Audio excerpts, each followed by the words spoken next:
Hello everyone! So this is Edmond Amendaros channel at sa video ito ay pag-uusapan natin at i-guide ko kayo kung paano ba mag-TikTok affiliate. So sa mga bago lang talaga no gustong kumita dito, ang video ito ay makakatulong sa iyo as your guide. So dito sa video na to ay tuturo ko sa inyo kung paano ba mag-create ng affiliate video, kung paano ba ito mag-generate ng link, kung paano ba ito i-add yung product link and then yung post scheduling na tinatawag. Kaya wag na natin patagalin at start na natin. So ang next step ay kailangan mo lang maghanap or mag-isip ka kung ano yung gusto mong i-affiliate na video. So pwede po yung products, yung mga beauty products, yung foods, household items, menswear, women's wear at marami pang iba kung ano yung gusto mo talagang i-affiliate na items. Okay, so for example, ito yung gusto natin na i-affiliate. Ito yung klase ng chest bag. So sa pag-shoot naman ng items na to, kailangan yung aspect ratio ng ating video ay 9:16. Ayan kung paano ba yan na 9:16. For example, ito yung ating mobile phone, kailangan nakatayo po siya and then within 60 seconds or 1 minute.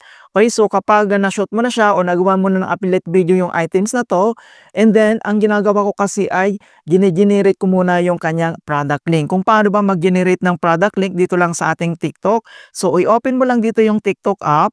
And then i-click mo lang dito yung TikTok Studio. And then dito lang sa ating TikTok Studio and then i-click mo lang dito yung TikTok Shop for Creators. Click mo dito yung View Details. And then mag-scroll down ka lang. Kapag may task ka dito na makikita mo na your affiliate journey start here, i-click mo lang yan.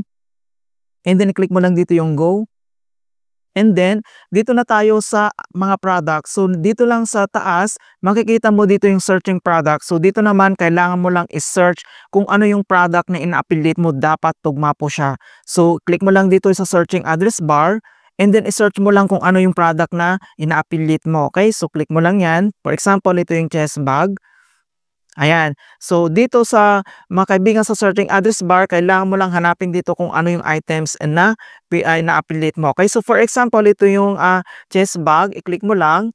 And then, i-click mo lang dito sa gitna yung icon na yan, yung pinaka-arrow, para makuha natin yung kanyang product link. And dito lang sa top right corner, makikita mo dito yung icon na arrow na yan. I-click mo lang. And then, dito naman sa left corner, makikita mo dito yung copy link. I-click mo lang. Okay, so once na-copy na natin yung link dito sa ating phone clipboard and then back lang tayo. Okay, so back. Okay, so click mo lang dito yung back and then hanapin mo dito yung manage. Okay, so same lang dito rin. Click mo lang dito yung manage. At dito lang sa top right corner, kailangan mo lang i-click dito yung tatlong dot. And then dito naman sa baba, makikita mo dito yung manage showcase. I-click mo lang dito yung add product. And then next, dito ulit sa manage showcase, i-click mo lang dito yung add product URL. And then, makita mo na dito yung add product link and then product URL. Dito lang mga kaibigan, kailangan mo lang i-click yan and then ipipaste natin yon. Okay? So, click mo lang and then tanggalin natin dito yung kanyang title. Okay? So, hindi kasi pare-parehas yung mga mobile device. Minsan, nakaseparate yung title and then yung product link. Okay? So, tanggalin natin yung kanyang title. So, back ka lang dito sa keyboard mo. Once na tanggal na, makita mo na green and then ito na siya. And then, click mo lang dito yung add to showcase. Okay? So, click mo lang. Okay, so added to showcase. Once na-added na yung items dito sa showcase mo and then kailangan na natin itong mag-post. Okay, so kung paano ba mag-post? So I suggest mga kaibigan na kailangan mong gamitin yung Creator Insight as kung bago ka lang talaga mas magandang gamitin mo yun dahil may guide na po siya. Kung paano ba yan gawin? So dito lang sa home, i-click mo lang. And then dito lang sa top right corner, makita mo dito yung searching icon na yan, i-click mo lang. And then i-type mo lang dito yung Content Creator Insight. Okay, so click mo lang siya. Ayan. And then makita mo na dito yung Creator Search Insights. I-click mo lang dito yung View. Okay, so dito naman kailangan mo lang hanapin dito yung keyword. So dito guys sa left corner, ito yung mga keywords ng Creator Insights kung ano yung pinopromote mo na product. Okay, so since yung pinopromote natin or yung ina-affiliate natin ay chest bag, so ibig sabihin yan is isa siya sa mga helpful products or yung useful products. Okay, so nandito lahat yung keyword na kailangan mong gamitin. Okay, so for example, select lang tayo dito yung keyword ng ating items. Alright, so for example, ito yung must-have items to purchase. Okay, so tugma po siya. Alright, so click mo lang siya, itap mo lang. Pagka-tap mo ito yung keyword na to, and then dito naman ay mag-scroll down ka lang. And then mayroon namang guide na dito mga kaibigan yung hashtag na pwede natin gamitin, okay? So, click mo lang siya. Okay, so makita mo na dito yung hashtag. So, pwede mong gamitin ito mga kaibigan na hashtag sa ating product, okay? So, i-copy mo lang ito and then next, dito naman sa bottom right corner and then makita mo dito yung create. Okay, so i-tap mo lang dito yung create. Ayan, dito naman sa pag-create ay pwede kang mag-upload dito or pwede mo siyang i-direct na i-shoot yung items. So since mayroon na tayong video dito and then kailangan lang natin i-click dito sa bottom right corner and then i-upload natin yung ating na-create na affiliate video. Okay, so select mo lang and then click mo lang dito yung next. Ayan. So makita nyo na andito na yung na-create natin ng affiliate video regarding sa items and then i-click mo lang dito sa bottom right corner yung next. So madadirect ka na dito sa kanyang descriptions, title, and everything dito yung settings. And then next naman, kailangan mo lang ilagay dito yung items, yung pangalan ng items na ina-affiliate mo. Okay, so kailangan tandaan mo yon or i-copy mo lang siya. Okay, so lagyan lang tayo yung pangalan ng items. Ayan, and then dito naman sa paglagay ng hashtag, at least 3 to 4 hashtag lang yung pwede mong ilagay dito. Okay, so lagay lang tayo. Okay, once na ilagay mo na dito yung hashtag dapat tugma po yung ina-affiliate natin na items. Okay, so nakalagay dito and then pwede ka naman maglagay dito ng cover. Kung pwede naman hindi yan, apps optional. So click mo lang dito yung edit cover and then kung gusto mo naman maglagay, pwede po yan. So lagay lang tayo. Ayan, ito yung pangalan ng ating items na ina-affiliate. Okay, and then click mo lang dito yung done. Okay, then save. Alright. So, nalagay mo na dito yung kanyang cover and then next naman dito sa locations, pwede ka naman maglagay dito yung locations mo. Okay, so lagay lang tayo ng ating locations. And then next na tayo, sa after ng locations, ito na yung add link. Ito na yung sinasabi kong product link. Okay, so i-click mo lang dito yung add link and then select mo lang dito yung product. So, dito naman sa product, kung nag-purchase ka ng product, i-click mo lang dito yung add more product. Okay, so for example, click mo lang dito yung add more product and then select mo lang dito yung purchase product kung nabili mo yung items. Kapag hindi naman, okay lang yan.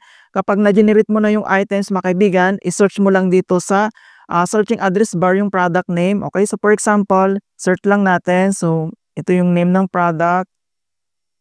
And then, ayan. So, dito ay kailangan mo lang hanapin dito yung items na na-add mo dito sa showcase before na pinakita ko. Okay, so dapat tugma po mga kaibigan na tama lang yung items na ilalagay natin dito dahil medyo mahigpit si TikTok. Okay, so ito siya. So, tap mo lang dito yung add and then add product to video. Tap mo lang dito yung add. Ayan. Okay, so add product and then click mo lang dito yung done. Dito lang sa bottom right corner. And then i-click mo lang dito yung add. Ayan. So makita mo na dito na na-add na natin yung product. Then next, dito naman sa everyone can view this post. So pwede mo itong privacy settings kasi yan. Pwedeng everyone, pwedeng friends, pwedeng only you. Nasa sayo yan. Okay, so since nag-affiliate tayo, click mo lang dito yung for everyone. And then next, dito naman sa left corner ay makita mo dito yung I accept the music usage confirmations. I-check mo lang dito yung circular icon. And then, dito na tayo sa pag-post scheduling. Kung paano ba ginagawa yung post scheduling, i-click mo lang dito yung more option. Ayan. And then, nandito naman yung other settings mga kaibigan. So, dito naman sa video language, pwede mong palitan yan kung Tagalog. And then, click mo lang. And then, hanapin natin dito yung Filipino. Okay? So, mag-scroll down ka lang. And then, select lang natin dito yung circular icon dito sa right corner. Ayan. So, video language natin ay Filipino. Kapag English naman, i-change mo siya. Then next, nandito naman yung other settings. Pwede mo itong enable yung kanyang auto-check sound copyright, AI-generated content kung ganyan siya, or allow high-quality uploads. Nandito naman. Then next, ito yung sinasabi ko na schedule post. Okay? So, i-click mo lang dito yung schedule post. Ayan, and then dito naman, makita mo dito yung date and then today. So ngayon, or kung gusto mong i-schedule po sa some other days, pwede po yan. Select ka lang dito sa left corner yung date.